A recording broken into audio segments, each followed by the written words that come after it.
Whoa! Earth's surface is shaking. Long cracks split the ground open. Lava rivers are rapidly flowing down the slopes. Deafening noise is filling the air. Rocks and other debris are flying high up. Clouds of volcanic gas and ash cover the sky. Now, this is not a plot of a blockbuster disaster movie. It's what happens when supervolcanoes decide to erupt. But this is likely not the scenario that will take place when the world's largest volcano, Mauna Loa, decides to finish its long nap. In 2021, scientists were sure it would happen soon, but so far, nothing. The volcano's seismicity keeps increasing and then going back to normal. But you never know when this giant will finally come back to life. That's why experts have been monitoring geological activity on Hawaii's largest island for quite some time. The Big Island of Hawaii is made up of 5 volcanoes, including the most active on the planet, Kilauea, and the largest, Mauna Loa. This gigantic thing makes up almost half the landmass of the island. And what lava Kilauea emits in one day, Mauna Loa could spew out within 20 minutes. That's what it did in 1984. While Mauna Loa's smaller sibling has been throwing tantrums for a while, the giant has been slumbering ever since its last eruption. But very recently, the Hawaii Volcano Observatory has recorded more than 200 mini-earthquakes below Mauna Loa. It likely means an increased flow of magma down there. Good morning! The volcano might be waking up. Or not. If Mauna Loa did suddenly erupt, lava flows could reach the ocean and the most populated and touristy places, like Captain Cook, very quickly, in a matter of hours. In 1984, the last time the volcano erupted, lava got as far as the outskirts of Hilo on the other side of the island. That's where a campus of the University of Hawaii is found. Luckily, people had a few weeks' warning to get ready for the disaster. These days, locals have special go bags ready with the most important stuff, including documents and money. Such precautions can come in handy in case of an emergency evacuation.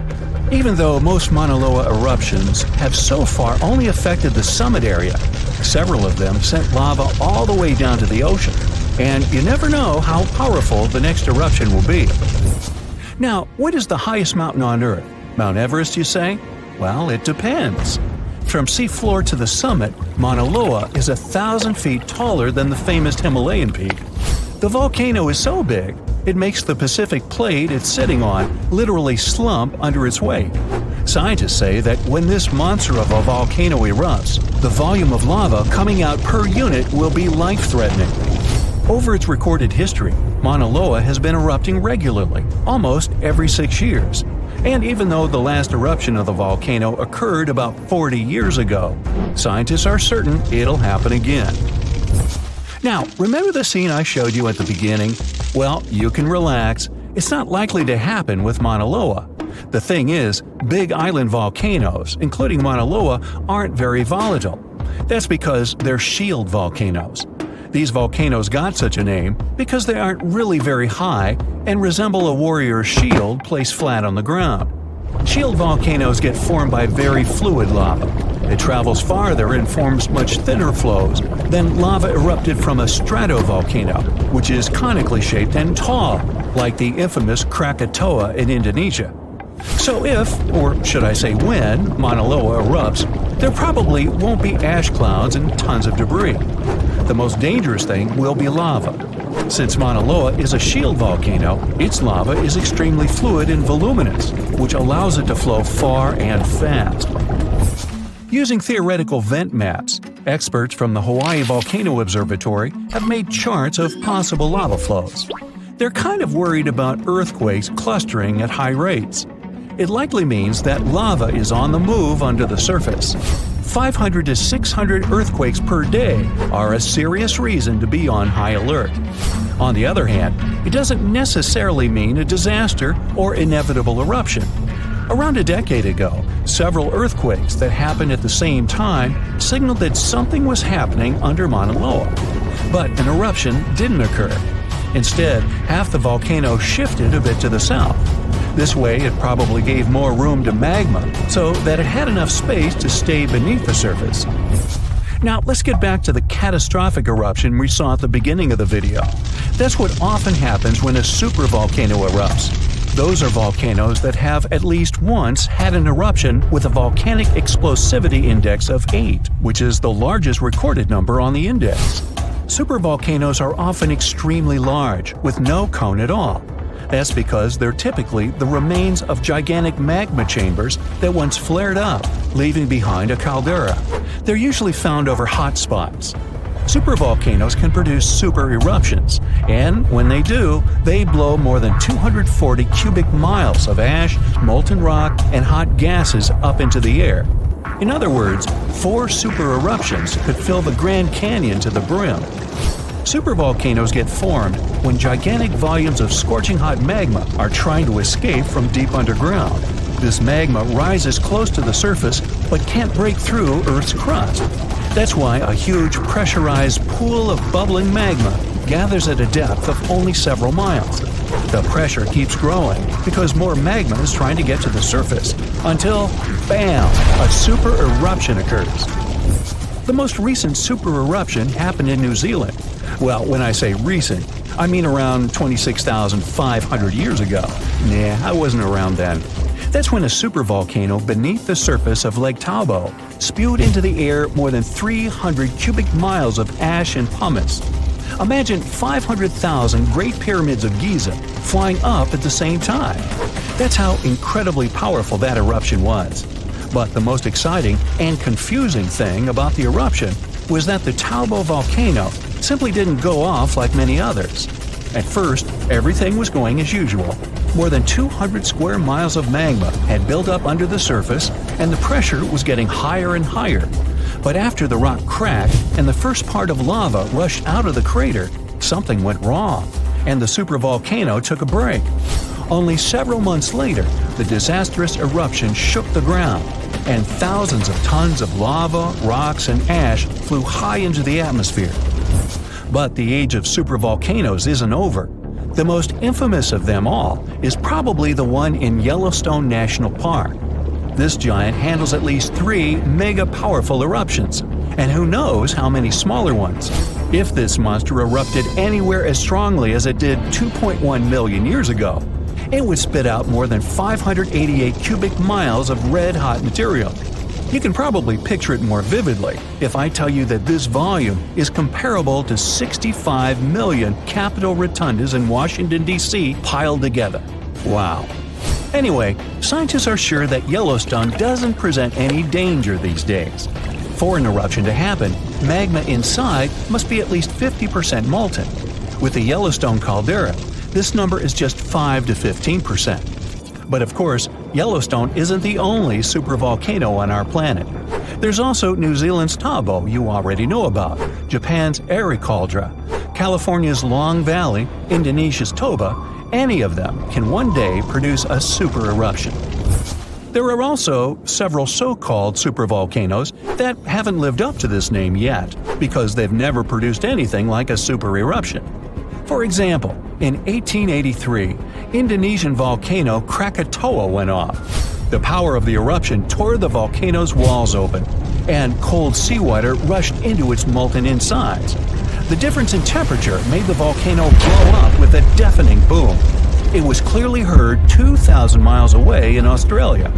It earned the blast the title of the loudest sound in history.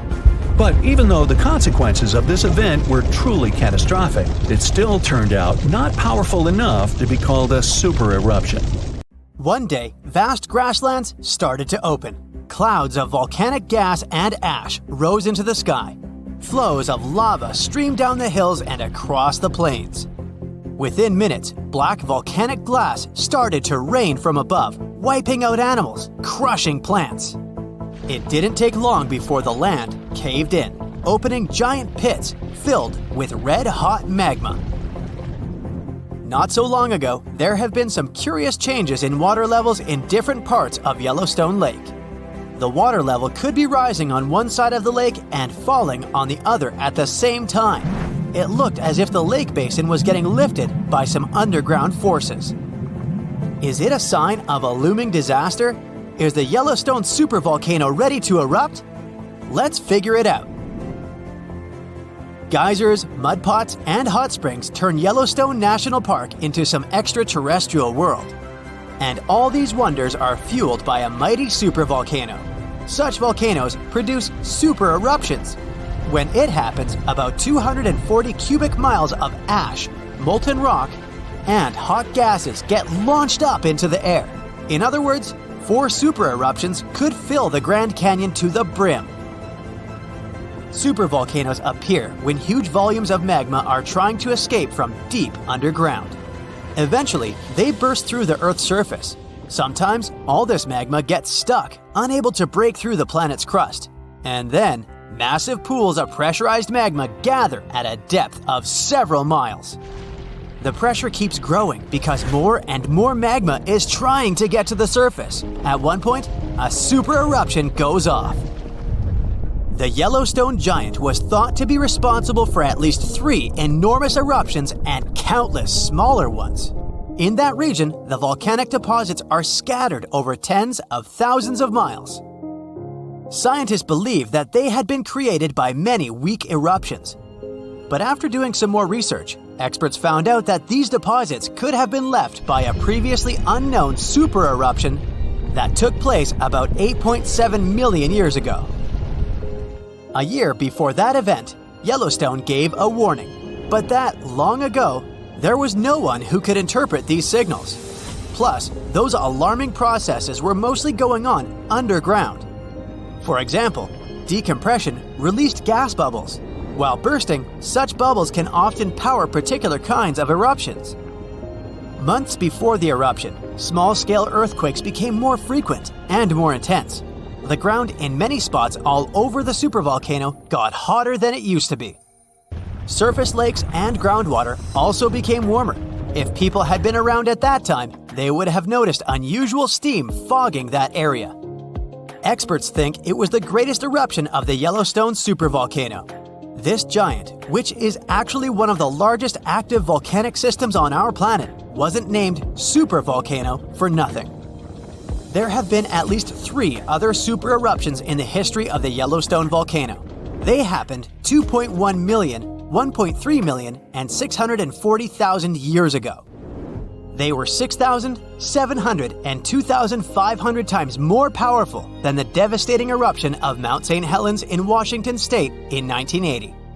The most recent super eruption was dubbed the Lava Creek eruption. It formed the Yellowstone caldera after spewing out 240 cubic miles of rock, dust, and volcanic ash. By the way, if the Yellowstone supervolcano went off with as much power as it had 2.1 million years ago, it would spit out so much boiling lava, it would be enough to fill Sydney Harbor 4,500 times. Scientists believe that the area around the Yellowstone volcano used to face a super eruption every 500,000 years. But over the last 3 million years, the hotspot has seen only 2 super eruptions. It makes scientists believe these catastrophic events are slowing down. But back to the main question. Are we about to face another super eruption in the nearest future? It would be a catastrophic event. A massive column of lava and ash would rise into the air up to a height of over 16 miles. After that, the volcano would keep pumping ash for days on end. Such a mixture of lava, ash, and gas would be immensely hot. Moreover, it would also move around at a speed of 300 miles per hour. The air near the center of the eruption would heat up to 570 degrees Fahrenheit. When the ash got into the stratosphere, the temperatures all over the world would drop. In the worst-case scenario, the eruption would be very rich in sulfur.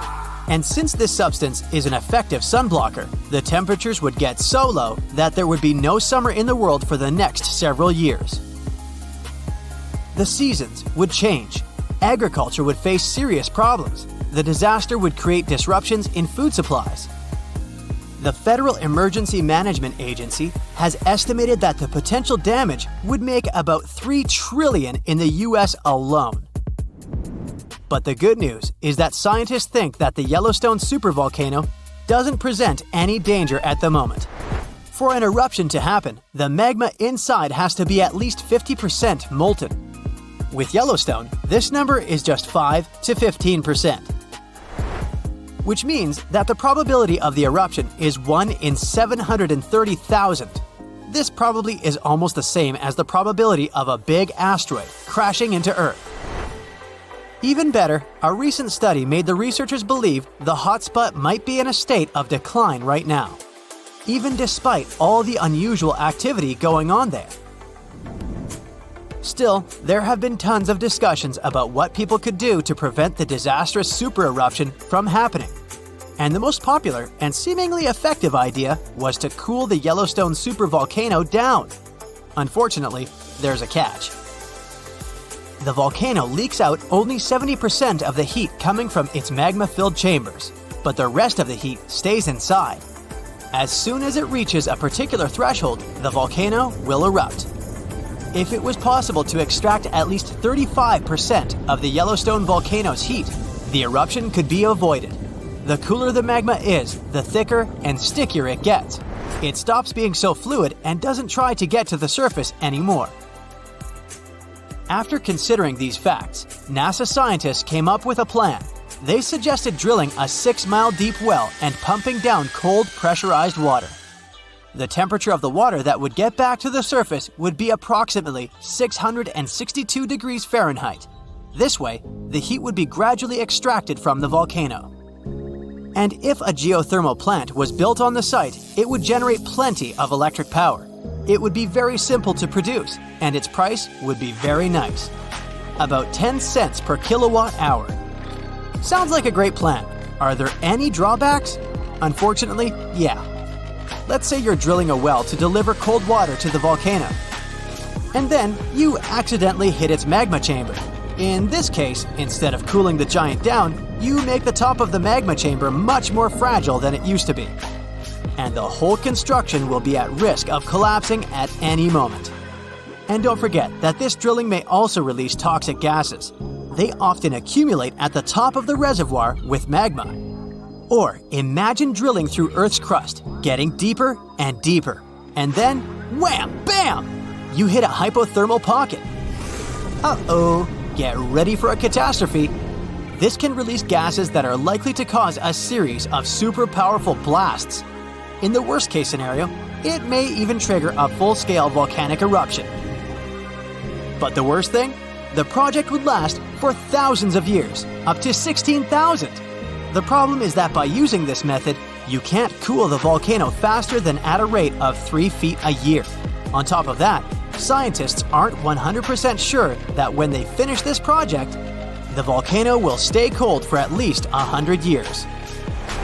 Yellowstone isn't the only supervolcano on Earth. Check out the list.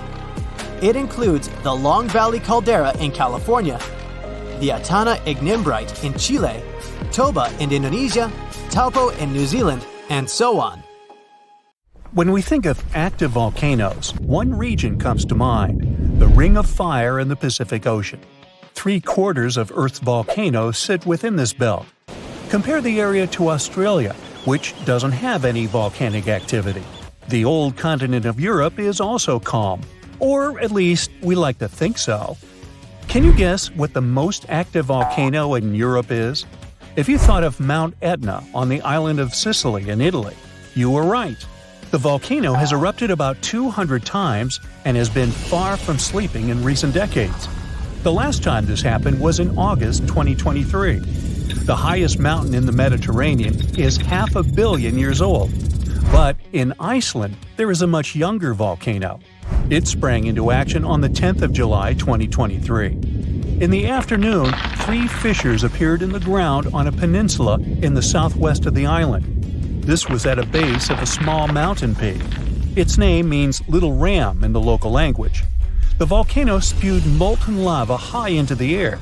There were also gas plumes in the area. But the scientific community wasn't surprised by the event. They already knew about the volcanic area that stretches between the cities of Reykjavik and Keflavik. Its name is hard to pronounce. Hey, I want to buy a vowel. It had already erupted during the previous 2 summers. This activity came after 8 centuries of dormancy. In the days leading up to the latest eruption, seismologists, the scientists who study earthquakes, recorded over 12,000 tremors. When the ground opened up in July, the fissures were over 1.5 miles long. The following morning, 2 of them closed. All the lava was now coming out of the last fissure. It grew into an elongated cone, the simplest shape of volcano we are all familiar with.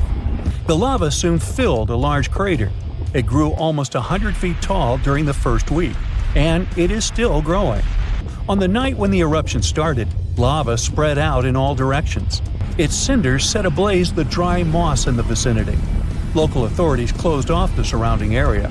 There were toxic gases from the volcanoes and smoke from the burning moss. Firefighters flocked to the area. After a week, they proclaimed the area safe. Visitors soon came to witness the birth of Europe's youngest volcano.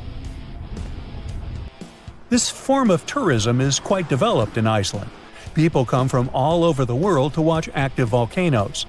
The land of fire and ice is home to more than 130 volcanoes. Some 30 of them are active. Now, I know what you're thinking right now. Is volcano tourism safe? In Iceland, it is. The country's authorities research and constantly monitor all of the hotspots. The island is dotted with several dozen seismic stations.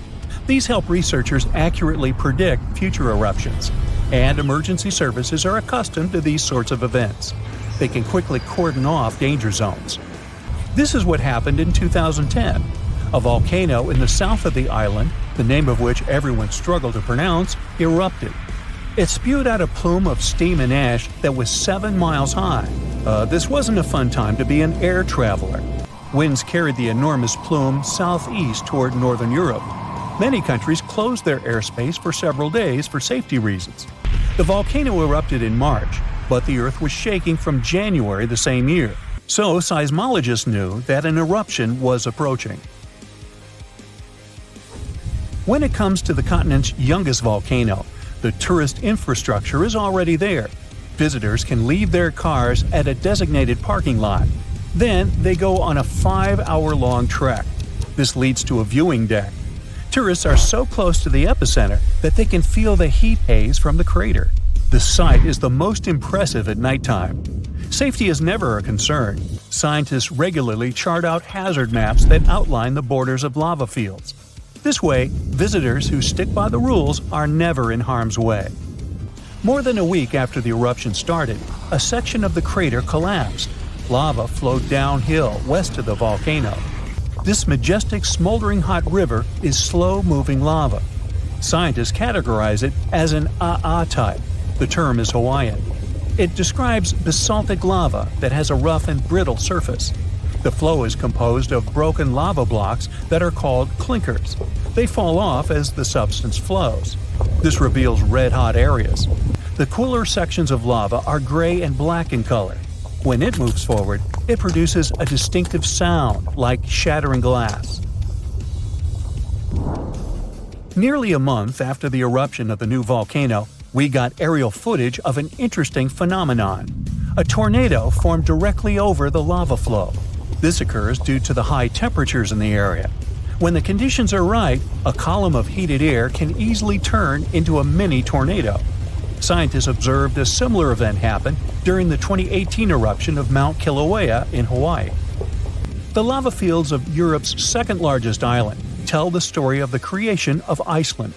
It sits above the place where the North American and Eurasian plates meet each other. Tectonic plates are huge, rocky chunks of Earth's most outer layer. There are roughly 20 of them. They rest on a partially molten layer of rock. All the lava we see on the surface starts its journey here. You could say that these plates float on molten rock. Their boundaries are unstable, so when two plates grind past each other, they release tremendous amounts of energy. The formation of volcanoes is one result. These are places where the molten rock travels upward to the surface. Iceland began to form some 60 million years ago. The tectonic plates under the ocean drifted apart. Enough lava piled up on the surface to create solid ground. This ancient rock is under the waves today. As new lava reaches the surface and cools down, it pushes the old rock away from the center of the island. That's why the oldest parts of Iceland aren't 60 but only 16 million years old. The country's active lava fields are young in geological terms. Some of them are under 1,000 years old. Scientists consider the island a hot spot for volcanoes, pun intended. Nearly a third of the basaltic lava that reaches the Earth's surface in recorded history came from Icelandic eruptions. Fissure swarms, like the ones before the 2023 eruption, cover 30% of the Nordic country. For this reason, only a quarter of the island is inhabited. Norse Vikings were the first people to settle in Iceland at the beginning of the 10th century. Nature threw them a loud welcoming party. Just a few years after their arrival, they witnessed one of the greatest volcanic eruptions in history. Vikings came from a region without volcanoes, so they had no clue as to what was going on. Today, Icelanders are used to such events. This is good because their homeland is entering a new era of volcanic activity. Volcanologists suspect that recent events are an introduction to decades of more frequent eruptions. The peninsula that is home to Earth's youngest volcano is just 17 miles southwest of Iceland's capital city. It's been dormant for a long time. Present-day eruptions there are a reminder that the natural processes that created Iceland are still ongoing. Recently, scientists discovered that there's a historical link between volcanic eruptions in the north of Europe and glaciers. Our planet went through at least 5 major ice ages. These were exceptionally lengthy periods when the average temperature on Earth dropped. The result was the expansion of ice sheets across northern Europe and North America. The last ice age ended some 10,000 years ago. Researchers are still trying to fully understand how these glacial periods affected volcanic activity. They suspect that the sheer weight of all that ice disrupts the flow of magma underground. When glaciers retreat, the pressure is lifted. This makes it easier for lava to flow upward to the surface where it bursts.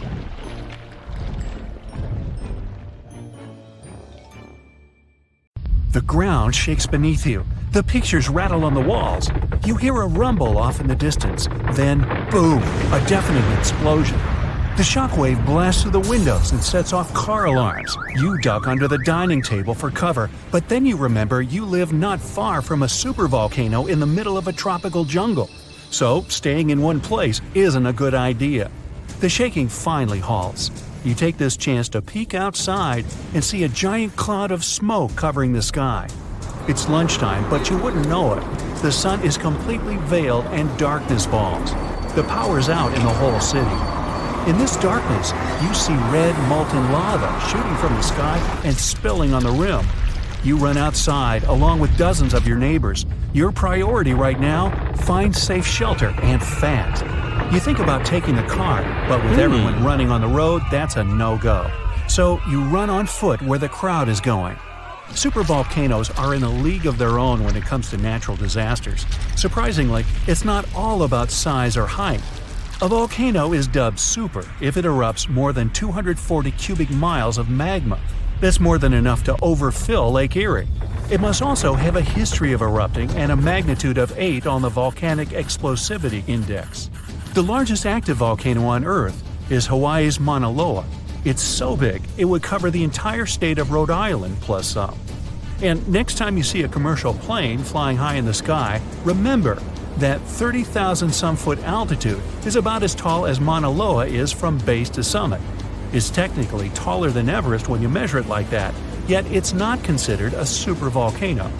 So you're running along the dark road not knowing and barely seeing where to go. Then, all of a sudden, a massive flaming boulder smashes through the bridge in front of you. You and everyone else are now stranded on the side of the volcano, as it's getting more chaotic each second. Most of the crowd disperses, finding their own ways to safety. You remember there's a way to the other side not many people know about, but you'll have to cross a raging river through the dense jungle. You calm what's left of the crowd, and everyone follows you to your secret getaway.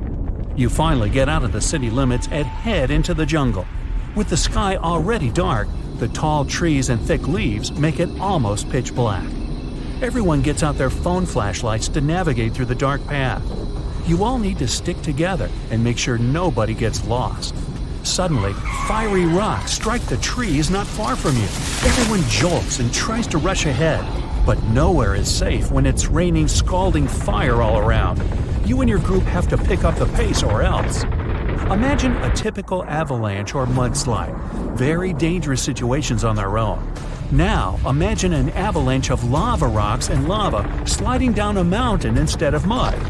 That's what's making its way towards you right now. More and more people catch up with your group and bring news that the entire neighborhood is submerged in lava. It's traveling quicker than you thought. You can never really predict how fast a lava flow will be until you see it. It all depends on how thick it is and how steep the mountain slope. Lava can move slowly at about 20 feet a minute, a fraction of the average person's walking speed. Or it can flow as fast as 30 miles per hour, which even the fastest person on Earth can't outrun. But the lava isn't even the most dangerous problem. If you didn't have protection, the gases spewing from the eruption would fill your lungs, and those spread faster and further than the lava flow. Your eyes and throat would be itchy. You'd get a headache, dizziness, increased heart rate, difficulty breathing. The worst would be passing out from the lack of oxygen. Luckily, everyone managed to grab their gas masks before leaving their homes. You're now entering the treacherous terrain of the jungle and the danger zone. Everyone's phone batteries are giving out one by one, so your vision is even more limited. The terrain is tougher and you can't hear any sounds from the river. At this point, you're not even sure if you're going the right way. But your instincts tell you the deeper you go, the safer you'll be. The path is muddy, and the vines are hindering everyone's movements. That's when you hear something big running through the jungle. It's coming up on you fast. You can't see a thing until it's right up on you. A bear! And there goes a rhino. Wild cats, domestic cats, dogs, different creatures of all sizes and species. They all come running through the jungle right past you. You and your fellow humans aren't the only ones fleeing from the eruption. The rumbling is still going on. Before you know it, a shower of fire rocks strikes right behind you and ignites parts of the jungle. There's no going back. Everyone picks up and runs for it. You hear thunder in the distance. A flash of lightning lights up the dark sky. You think, finally, some rain to wash away this fiery nightmare. But that's not a regular storm brewing. These giant smoke clouds can mimic a thunderstorm under similar conditions. Your luck finally pays off. You hear the river straight ahead. You reach the bank and have to hop on some stones to get to the other side. You almost slip when someone from the group catches you just in time. Whew, that was too close. Not far down the river is a large waterfall leading straight to a shallow lake with sharp rocks at the bottom. The ash from the lava falls like snow, covering most of the trees and landing on the river. Ash is one of the most dangerous things about volcanic eruptions. You're soaked to the bone, but it's a lot better than ash and smoke. And then the rest of the group follow. The next thing you know, the river starts steaming as lava meets the bank and runs into the water. You try your best to speed things up.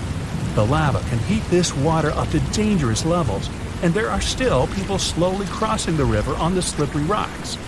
Luckily, you manage to get everyone across. Well, almost everyone. You turn around and see someone's leg got caught between two rocks. The lava continues to pour into the river. You can feel the heat of the steam. You rush back to this person and try to pull them out. Their leg won't budge. Someone else from the group comes to help, and you're finally able to pull them out in the nick of time. You and everyone else, now exhausted from your trek, keep going as far as possible. That's when you see the main road that connects you to the broken bridge. There are others on the road that got out safely, and even some cars filling up with survivors and heading fast out of the area. The volcano is still spewing lava, and the entire city is flooded with it. What was once your town now looks like a giant burning lake. Planes and helicopters can't fly because of the smoke and ash, so don't count on an air rescue. You're still at risk even though you're on safer ground, so it's still too early to celebrate. Everyone continues to move away from the city. The further, the better. The ground continues to shake, but this time it's even more intense than before. Supervolcanoes are powerful enough to cause many earthquakes. But it's a good thing you're out in the open, far from the buildings and debris in the city. Now, back to reality. Rest assured that a volcanic eruption of this intensity won't happen for a very long time, as in millions of years. Besides, thanks to warning systems and humanity's preparation for such an event, it's extremely rare for even a regular volcano to do as much damage as it could. So, don't scratch Yellowstone off your travel list just yet. So, you might have heard that Yellowstone National Park is sitting on top of a giant supervolcano. That's the reason why the area can boast powerful geysers and hot springs. But it also means that underneath Yellowstone, there is an enormous magma chamber. In 2015, researchers from the University of Utah found out that this chamber was much bigger than everyone had previously thought. They even found one more reservoir with magma under the top one. Apparently, the more spacious the chambers are, the more magma they contain. Together, the two reservoirs store a glob of magma that could easily fill the Grand Canyon not once, but 11 times. But you know the most worrying thing about the magma chambers? They tend to push against the ground above them. As a result, the land in Yellowstone rises about 1 to 2 inches a year. On top of that, Yellowstone has the status of an active volcano, and its volcanic explosivity index, yes, there is one, is 8 out of 8.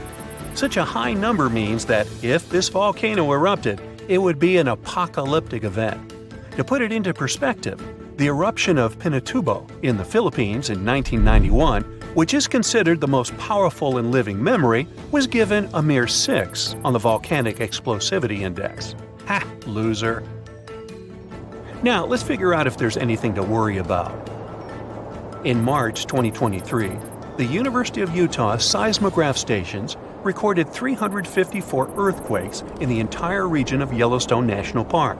Sounds like a lot. But keep in mind that the most impressive event of the month was a mini earthquake of magnitude 3.7. It was part of a swarm of 106 earthquakes that began on March 29th and continued until the end of the month. Yep, earthquakes apparently also come in swarms, so be aware. Experts say that Yellowstone's seismic activity is, well, kind of more active than usual, but it's really nothing serious. A geophysicist working at Yellowstone Volcano Observatory called Michael Pollan claims that the volcano won't erupt anytime soon. For this to happen, there must be enough magma ready to erupt beneath the surface. Whew. There should also be enough pressure to cause this magma to rise. But neither of these conditions exist today. According to the expert, Yellowstone is stable now. At the same time, Pollan and his team are keeping track of all kinds of underground activity, looking for warning signs of possible eruptions.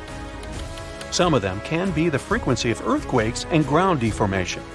Thousands of mini earthquakes, coupled with extreme changes in the surface of the ground in that area, can be alarming. The team also monitors the temperature of the park's thermal features. That's another noteworthy sign of a potential disaster. Park-wide changes in geyser activity, as well as gas and thermal emissions. So, despite the media claims that Yellowstone is due to erupt soon because the last eruption happened 70,000 years ago, that's not how volcanoes work. Experts say that it's one of the most popular misconceptions about volcanoes. They don't follow timelines. If a supereruption did happen, though, the most worrying thing for us would not be the lava flows, and not an earthquake that would most likely accompany the natural disaster. No, the worst consequence of such a supereruption would be ash and ashfall. Let's have a look at what it was like when the Yellowstone volcano erupted many years ago. There have been at least 3 supereruptions in the history of the volcano. The most powerful of them was 2,500 times more devastating than the terrifying eruption of Mount St. Helens in Washington state in 1980. As for the most recent supereruption, it was dubbed the Lava Creek eruption. It formed the Yellowstone caldera after spewing out an insane amount of dust, volcanic ash, and rock into the air. Recently, scientists have also learned about two other previously unknown supereruptions that happened around 9 and 8.7 million years ago. The younger of the two is now considered to be the largest recorded event of the whole Snake River Yellowstone volcanic province. Anyway, let's have a look at what was going on all those millions of years ago. Because I wasn't around then, so we're all assuming this stuff based on evidence. The first signs of the disaster appeared long before the catastrophe broke out. For thousands of years, the heat had been welling up from within the planet's insides. It had been melting rock beneath the planet's crust and leaving behind huge chambers. They were filled with a pressurized mixture of semi-solid rock, magma, water vapor, and different gases, including carbon dioxide. All this scorching underground soup was expanding since more and more magma arrived with time. The land over the volcanic system was rising upward almost unnoticeably.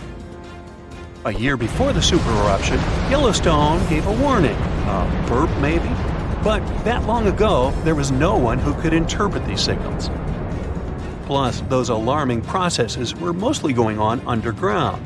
For example, decompression releases gas bubbles. While bursting, such bubbles can often power particular kinds of eruptions. Months before the eruption, small-scale earthquakes became more frequent and more intense. The ground in many spots all over the supervolcano got hotter than it used to be. Surface lakes and groundwater also became warmer. If people had been around at that time, they would have noticed unusual steam fogging in that area. Not long before the eruption started, the growing pressure pushed the ground over the magma chamber up. This created a dome-shaped uplift. Narrow cracks started to open along the edges of this dome. Imagine opening a bottle of soda after you've shaken it. Something like that was happening near the volcano. Think Mentos and Diet Coke. The pressure was released through the fractures when gases were bursting out from under the surface. So right before the disaster, the ground around the Yellowstone volcano lifted.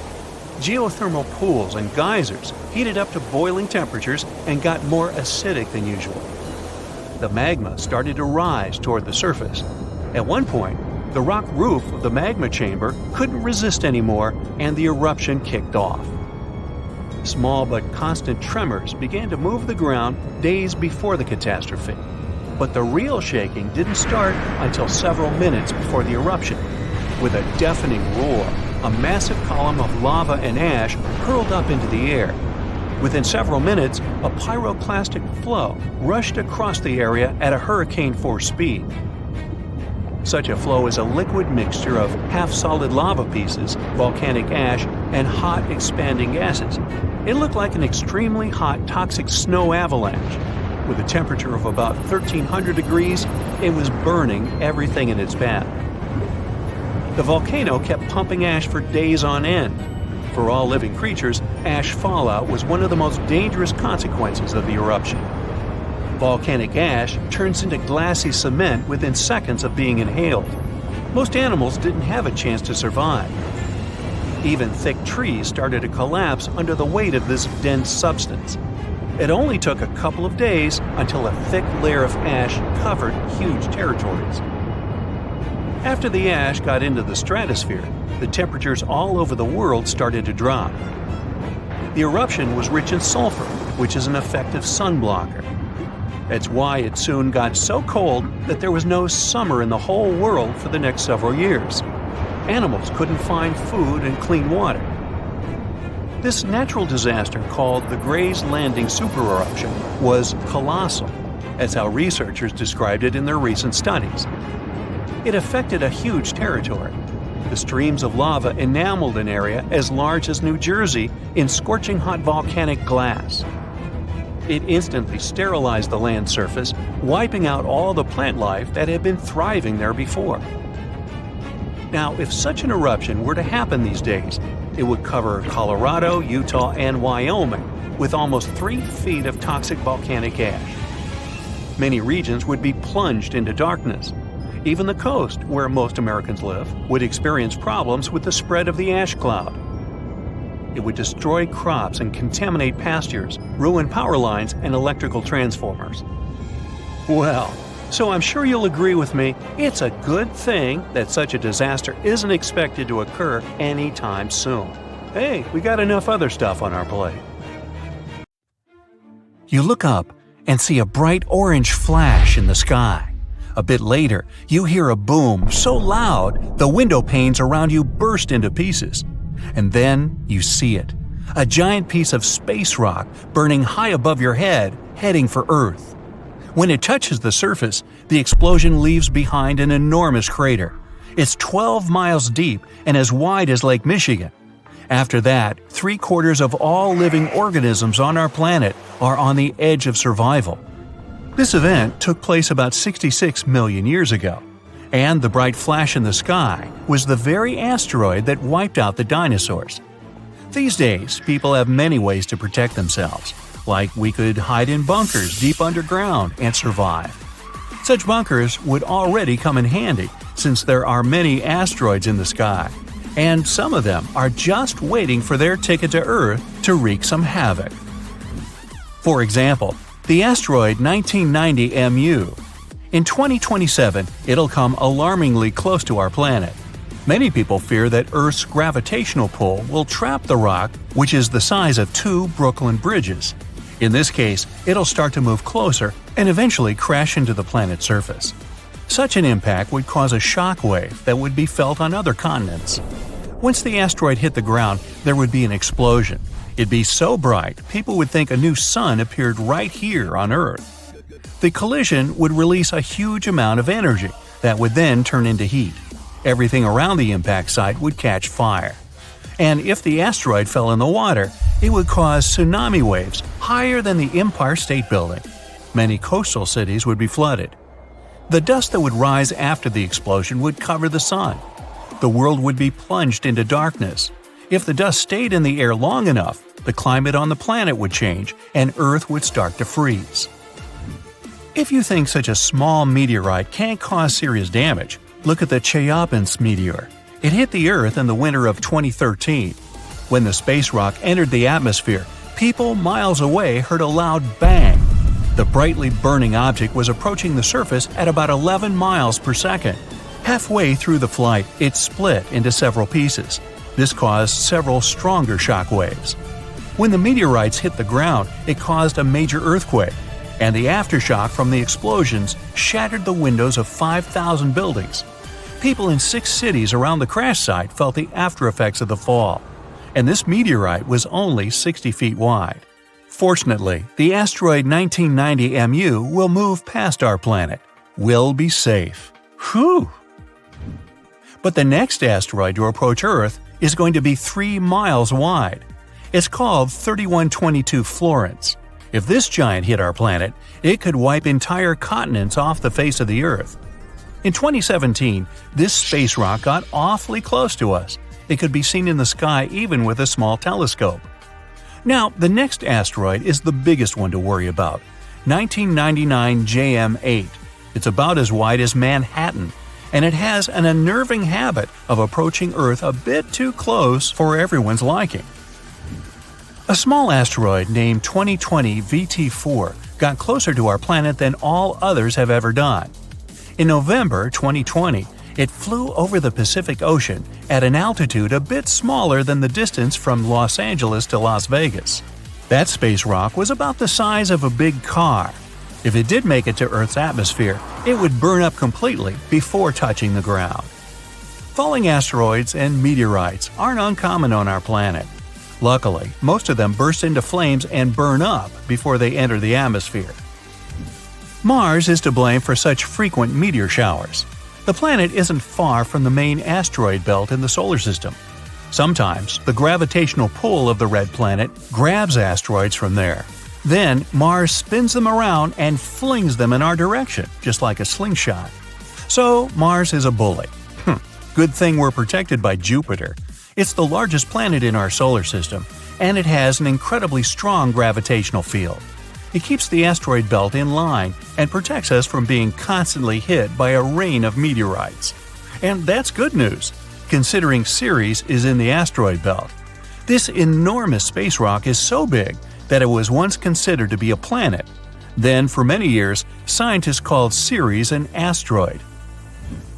But in 2006, it was finally classified as a dwarf planet. This space object contains a third of the total mass of the asteroid belt, which is about 4% of the Moon's mass. If Earth were as large as a nickel, Ceres would be about the size of a poppy seed. So, what if an asteroid several miles across was heading toward our planet and people had to stop it? Well, we could break the space rock into smaller pieces.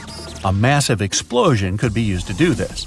People wouldn't even need to land on the giant asteroid. Getting close to its surface would be enough. Boom! A powerful burst of energy would split the asteroid into several large pieces and tons of debris. The smallest rocks would burn in the heat released in the blast, and it would also change the asteroid's trajectory. The larger fragments would burn up while entering the atmosphere. All witnesses of this unusual meteor shower would have a chance to admire a beautiful fire show. Another means of protection could be a kinetic battering ram. Simply put, it would be a huge object that people would send towards the asteroid approaching Earth. Or it could be a heavy spaceship. This is the method scientists produced to prevent the asteroid Apophis from falling to Earth. This guy is 1,200 feet across and often passes by our planet, coming as close as 19,000 miles above Earth's surface. The asteroid is going to pass close to our planet again in 2029, and there is a possibility that in 3036 it might crash into the Earth. If it happened, the explosion would leave a crater more than 3 miles across. Within 6 miles of the impact zone, all buildings and subway tunnels would be crushed or severely damaged. The event would also trigger a powerful earthquake. In the area of 30 miles away from the crater, car windows and window panes in houses would be shattered. And 75 miles away from the impact site, the earthquake would move furniture and buildings. One way to stop such a catastrophe is to build a heavy spaceship. It would take off from Earth, speed up, and then ram into the asteroid with great force. This impact would alter the course of the huge space rock, and it would fly past our planet. We could also try to stop the asteroid by wrapping it in foil. This would make its surface reflective, and then solar pressure might gradually change the asteroid's trajectory. Another alternative is using the gravitational tug. In this case, we would send an unmanned spaceship, large and heavy, toward the asteroid. It would fly over the space rock and slowly draw the thing closer with its gravitational pull. A small change, of course, would be enough to make the asteroid fly past our planet. Another way to protect Earth would be to build a system of giant lenses in space. Perhaps you've tried focusing sunlight with eyeglass lenses. Then you know how hot this sunlight can get. Now imagine having many giant lenses that are all directed at one point. Scientists think that focusing such a powerful beam of light on the asteroid would make the rock melt and evaporate, slowly changing its route. And one more way to protect ourselves from the asteroid would be to install several rocket engines on its surface. It would turn the space object into a rocket, and we could set its course from Earth. Rogue stars pose a much bigger danger. Like asteroids, they fly through space and can collide with anything in their path. The problem is that they have a gigantic mass, sometimes comparable to our Sun's. Around 70,000 years ago, a duo of rogue stars whooshed past the Sun. It didn't affect Earth, but caused some disturbance on the outskirts of the solar system. This event is likely to happen again someday. The rogue star Gliese 710, about half the mass of our Sun, is moving toward our solar system right now. There's a possibility that it'll begin to grab asteroids from the outer asteroid belt and toss them at us. And then, rare meteor showers you can observe these days will become a regular occurrence. But right now, this rogue star is extremely far from our world, and there's a bigger chance that it'll pass by without affecting our peaceful existence. Huaychan Volcano in Indonesia is not your ordinary lava-belching mountain. Instead of producing black smoke and red lava, as most volcanoes do, this eccentric guy lets out a blue flame and electric blue lava. This phenomenon occurs because the volcano contains some of the highest levels of sulfur in the world, and when the sulfuric gases interact with scorching air and get lit by the molten lava, they start to turn blue. Unfortunately, you can see this mesmerizing sight only at night, but you can smell it all day long. By the way, the world's largest acid lake is also located inside this crater. The Dead Sea has a high concentration of salt and minerals compared to other seas, even though it's technically a lake. Swimming is almost impossible, but people go there for the natural chemicals for the body. Floating on the surface is a great way to relax.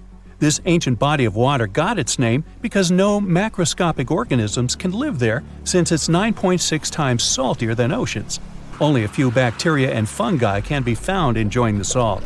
It's also Earth's lowest elevation on land at 1,400 feet below sea level. An underground crystal cave exists in Mexico, and it looks like some interstellar world. It's roughly 1,000 feet beneath the surface, with each spike measuring up to 35 feet in length and weighing up to 55 tons. These are some of the largest crystals in the world. Luscantar Beach is an endless strand of white sand dunes and azure water. But don't let the tropical vibes fool you. It's located in Scotland. That's why it mostly looks like this during May and June only. In December, the place gets only an average of 1 hour of sunshine per day, making it way more dramatic and monochrome. The Georgia Guidestones is a collection of giant stones in a star pattern. It has inscriptions in 8 languages, including Hindi, Chinese, and Swahili. It also has an astronomical calendar finished in 1980 and was built to last centuries. No one knows who built it or why. All the way over in sunny California is Sequoia National Park, home to the giant forest. It's been around for thousands of years. More than 8,000 of these colossal trees rule the land, including 10 of the largest living plants in the world. The General Sherman sequoia is estimated to be up to 2,700 years old and is recognized as the world's largest known living tree by volume.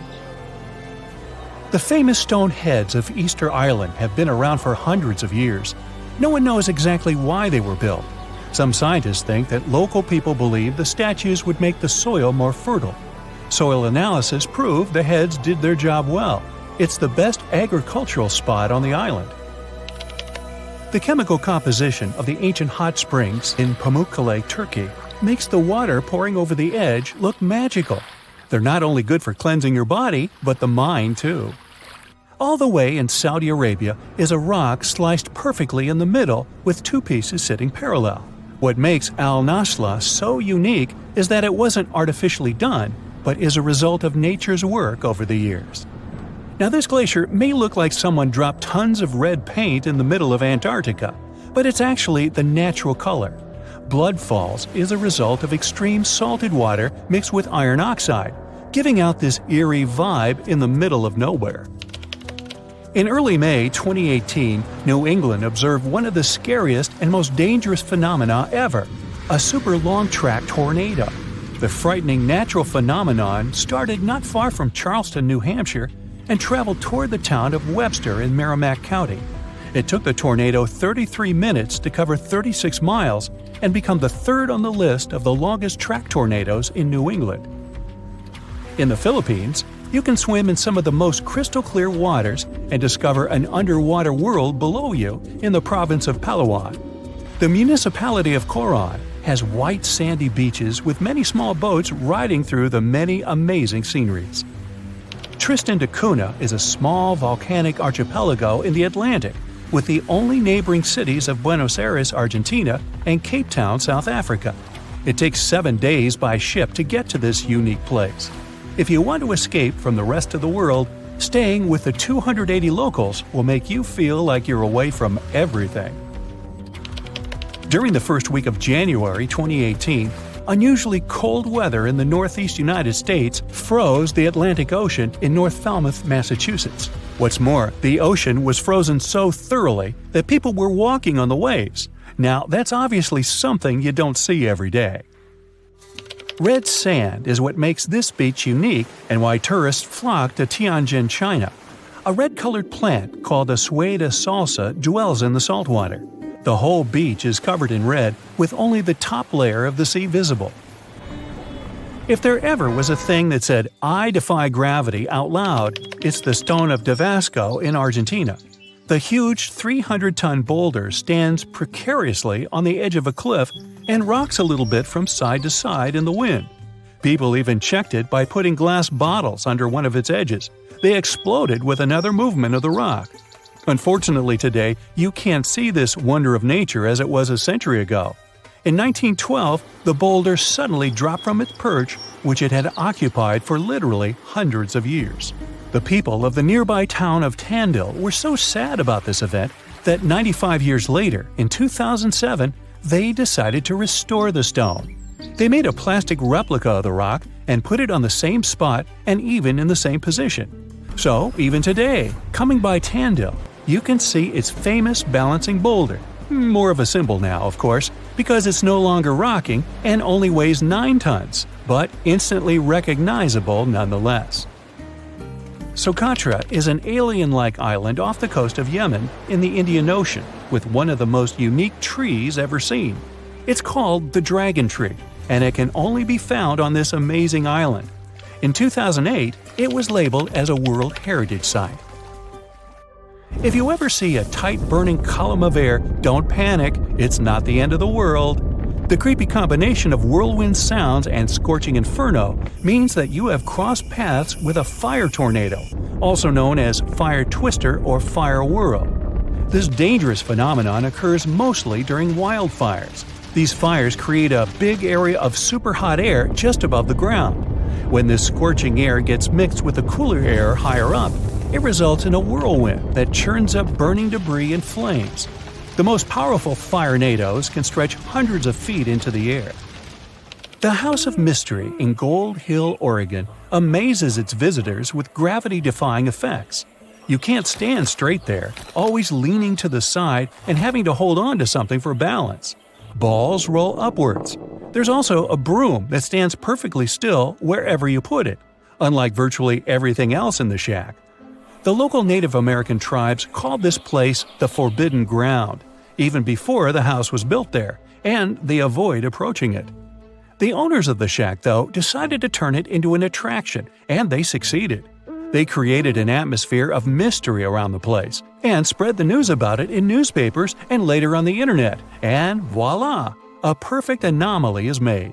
In fact, it's no more than a curiosity, a human-made optical illusion that tricks your eyes and other senses.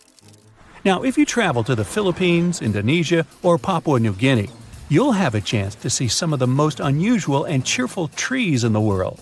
The trunk of the rainbow eucalyptus looks as if it had been painted orange, green, red, purple, yellow, brown, blue, hey, you name it. Some trees are so bright that they seem artificial. The rainbow eucalyptus regularly sheds strips of bark, which reveals a bright green layer underneath. A bit later, this green layer gradually changes its color, and since the shedding happens at a different time in different places on the trunk, the tree starts to look multicolored and very attractive. Yemen is home to the oldest skyscrapers in the world and the oldest metropolis. The ancient city of Shabam is considered to be the Manhattan of the desert, due to the collection of mud buildings popping out of the desert floor. It used to be a caravan stop during ancient times.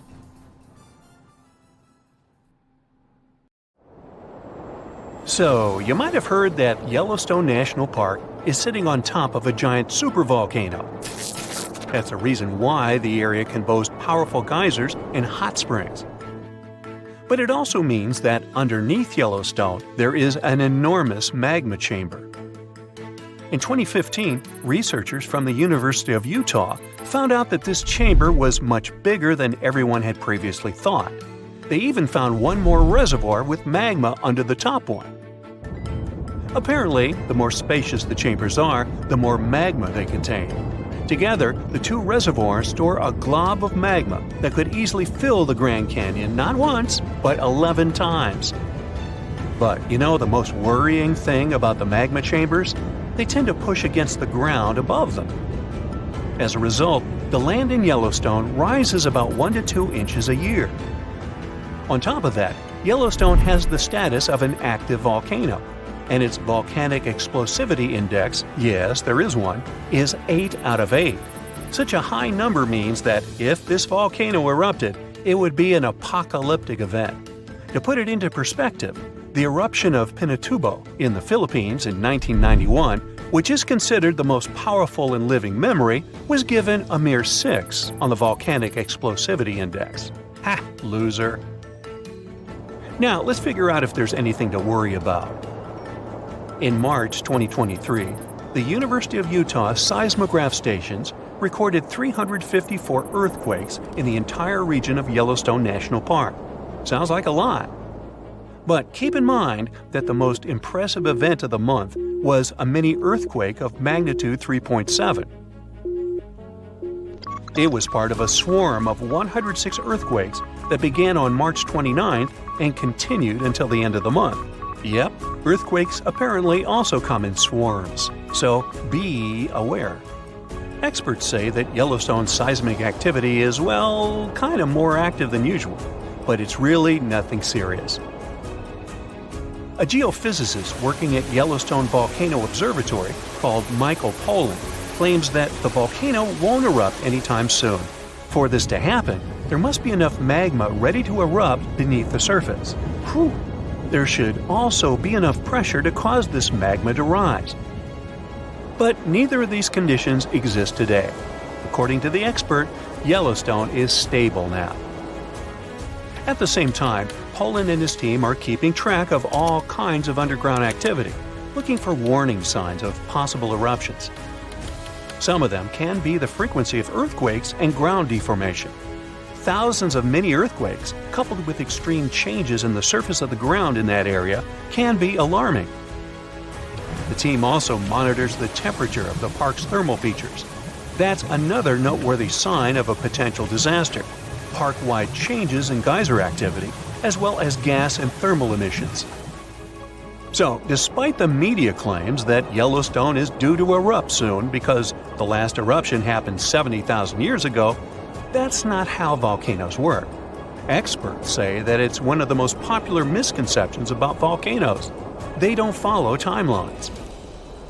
If a supereruption did happen, though, the most worrying thing for us would not be the lava flows, and not an earthquake that would most likely accompany the natural disaster. No, the worst consequence of such a supereruption would be ash and ashfall. Let's have a look at what it was like when the Yellowstone volcano erupted many years ago.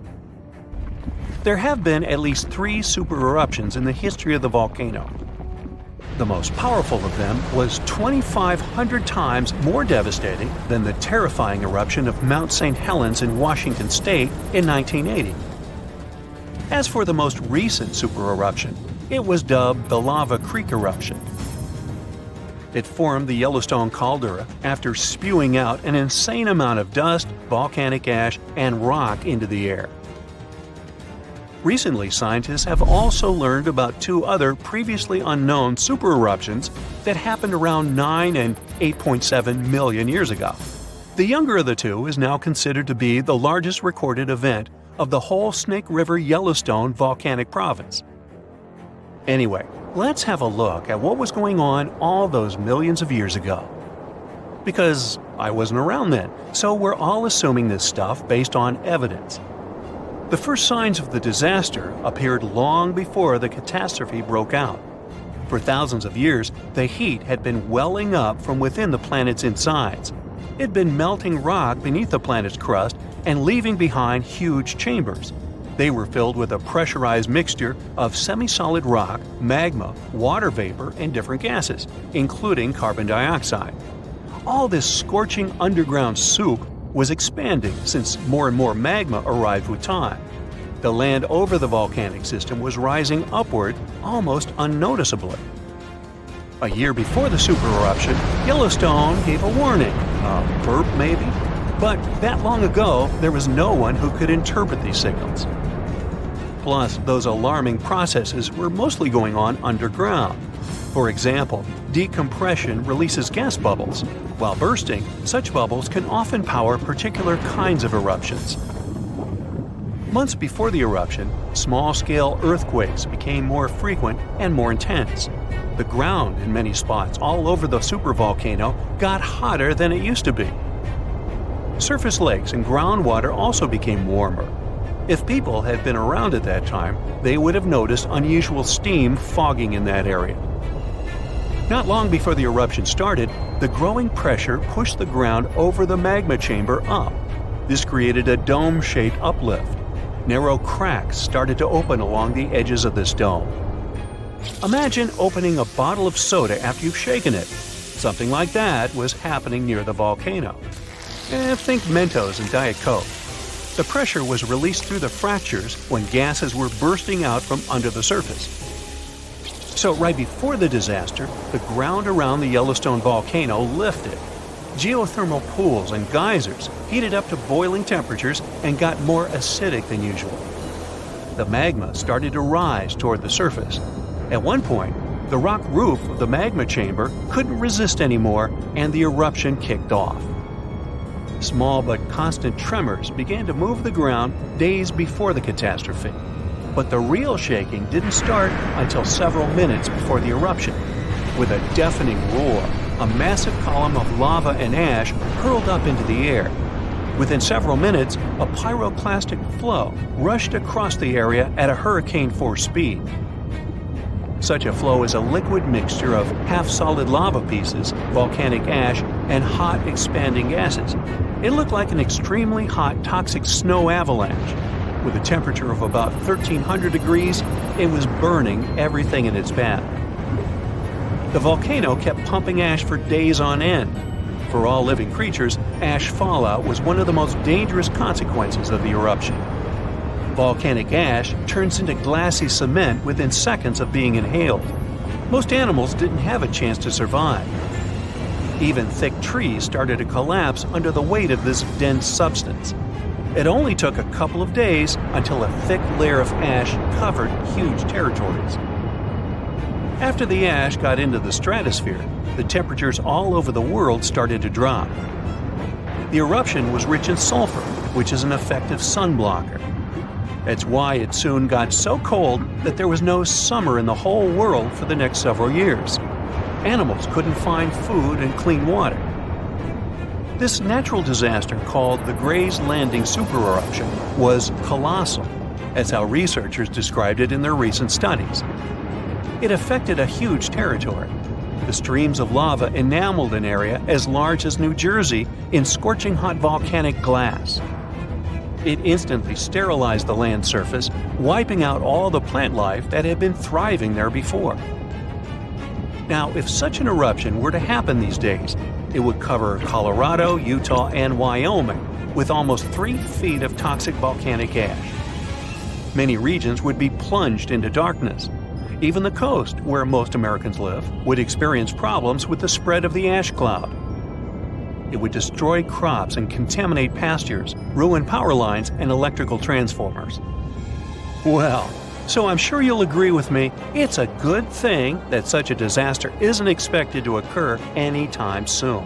Hey, we got enough other stuff on our plate. If all the volcanoes on Earth suddenly erupted together, it'd be loud.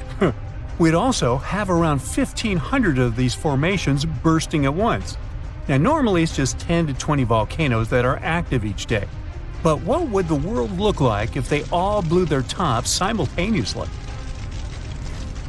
Geologists think it wouldn't be pretty. Even if only the land volcanoes erupted together, it would set off a chain reaction way worse than anything we've ever seen before. The two big problems would be ash and volcanic gases. While the explosions in lava would be damaging for people nearby, the real danger lies in what happens next. A thick layer of ash would cover the planet, blocking out sunlight completely. No sunlight means no photosynthesis, which means crops would fade away and temperatures would drop considerably. And all this ash cloud could remain in our atmosphere for up to 10 years. Now, ash aside, there's also acid rain to worry about. Volcanic gases like hydrochloric acid and sulfur dioxide would mix with the atmosphere and fall back down as acid rain. This type of weather would harm the groundwater and ocean surfaces. Even if humans would find a way to survive up to this point, we'd have no corals and no other sea creatures around. Scientists have seen similar events in Earth's history at a smaller scale. Big volcanic eruptions have been linked to mass extinctions. When Mount Pinatubo erupted in 1991, it cooled parts of the world for 2 years. But the extra carbon dioxide from these eruptions could also heat the planet, the same way we turn our stoves to broil for that extra crispy layer on our casserole. Geologists also mentioned that there's evidence in our atmosphere that stuff like this may have happened in the distant past. During the Cretaceous period, carbon dioxide levels were way higher than today, which made it difficult for marine life to thrive. Who would survive all this? Probably just some extremophiles, these organisms that survive in harsh conditions like hot springs or deep undersea vents. As for humans, we could all lay low in underground bunkers until things clear up, or build multiple space stations that could fit us all. Yeah, right. The chances of all volcanoes erupting at once, though, are very slim. Whew! That's because there isn't one giant source supplying all the volcanoes on Earth. Each one of these openings has its own deposit of magma, except for a few cases where they indeed share the supply. For example, in 1912, Nova Rupta in Alaska erupted alongside another volcano sharing magma. Scientists have also found evidence of magma hiding under volcanic areas, like under the Taupau volcanic zone in New Zealand. This magma can spread out horizontally for long distances, but is still just a local feature. Even if we consider all the magma under Taupau as one system, it's not connected to other volcanic areas like Indonesia or the Philippines. Because the great majority are isolated, volcanoes can't sync up to erupt at once. The magma comes from different processes like mantle decompression or adding water to the mantle through subduction. There's no way to make all these different volcanoes erupt together because of how tectonics work. Now, that doesn't mean we won't see interesting volcano activity in the future. Take an underwater area near British Columbia, where recently about 200 small earthquakes per hour have been noted. Deep beneath the Pacific Ocean floor, off the coast of Vancouver Island, magma is set to erupt, heating the water so much that it'll bubble like soda. However, this event will likely go unnoticed by anyone other than scientists. The anticipated eruption will most likely happen around 3 miles below the ocean surface. Scientists explain that the earthquakes range from negative to 4.1 magnitude, meaning only those nearby would feel any tremors. This unusual activity gives us a rare opportunity to study how the Earth's crust forms. The magma beneath the ocean floor is estimated to be almost 1,500 degrees Fahrenheit, but will cool rapidly upon eruption and contact with water. This runny rock will solidify upon contact with the seafloor, turning black quickly. This event will be useful for biologists too, who will have the opportunity to study the marine animal's response to any changes, like run! Antarctica, often seen as a vast icy continent, also holds a volcanic surprise beneath its frozen surface. Researchers have identified over 130 under the western ice sheet alone, making it the largest volcanic region on Earth. Most of these volcanoes, about 90, were only recently discovered in 2017. But could any of these Antarctic volcanoes actually erupt? Well, it depends on which volcano we're talking about. While these formations are relatively young in geologic terms, it's hard for scientists to tell if they're still active or not. There are only 2 confirmed active volcanoes in Antarctica, Deception Island and Mount Erebus. The latter, standing tall as the highest peak on the continent, has been continuously erupting since at least 1972. It's known for emitting gas and steam, and sometimes even throwing out rocks in what are called strombolian eruptions. One of its most notable features is a persistent lava lake in its crater, a rare phenomenon due to specific conditions needed to keep the surface molten. For instance, it's fueled by a steady supply of magma from deep within the Earth's mantle. This continuous inflow of molten rock provides the material for the lava lake to exist. It also features low ambient temperatures. Despite its location in Antarctica, Erebus has relatively mild temperatures in its summit region because of the heat generated by the volcanic activity. This allows the lava lake to remain liquid rather than freezing over. Deception Island, another active volcano, last erupted in the 70s. While it's currently not showing signs of imminent eruption, It's being monitored closely for any concerning activity. Apart from these two being confirmed to be active, Antarctica is dotted with fumaroles, openings in the Earth's crust that release gases and vapors. Sometimes these fumaroles can create icy towers reaching heights of 10 feet. What we should focus on is maybe supervolcanoes. They're this type that has the potential to produce the most massive and destructive eruptions. Unlike the typical one, which has a single vent, supervolcanoes have a vast magma chamber beneath the surface, spanning tens or even hundreds of miles in diameter. Their eruptions can have catastrophic effects on the surrounding area and even impact global climate patterns because of the amounts of ash and gases they spill out into the atmosphere. One famous supervolcano is the Yellowstone one, which some say is gearing up for another eruption. It has the capacity to unleash a colossal eruption, spewing over 240 cubic miles of material. As much as we'd like to predict its behavior, volcanoes don't stick to a calendar. On the contrary, eruptions simply happen when there's enough magma beneath the surface. There also needs to be enough pressure for the magma to travel upwards. As far as we can measure, these conditions are not currently met at Yellowstone. Sure, many volcanoes operate on a cyclical pattern, but that doesn't mean Yellowstone is overdue. In fact, Yellowstone has had just 3 major eruptions over the past 2.1 million years. Also, the term supervolcano refers to the formation's size, not necessarily how fussy it is.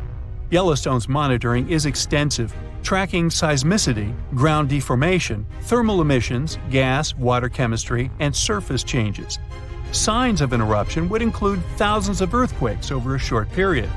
We'd also see deformation on the ground and weird gas emissions ahead of time. Stable, as it might look like for now, the consequences of it having a major eruption could look ugly. Ash dispersion could blanket a 500-mile radius, potentially disrupting Midwest agriculture and clogging waterways. Ash and gas emissions into the stratosphere could induce global climatic effects, making our planet colder for several years. And yes, we've seen some research that it shows there's more liquid molten rock under the Yellowstone volcano than scientists believe. But that doesn't translate to imminent danger.